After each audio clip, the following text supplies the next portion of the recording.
Ma ütlesin latte, mitte cappuccino. Ja nüüd tervitame nädala enim müüdud raamatu Tatra unelmad autorit Jaan Mäesalu. Niisiis, härra Mäesalu, teie uus raamat põhineb teie onu elul.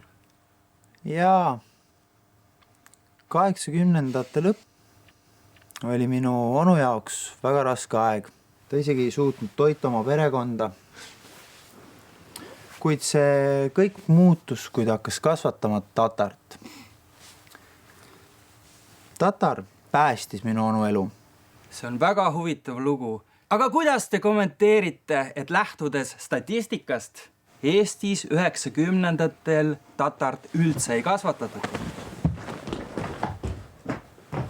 Ja see ei ole ka tatar.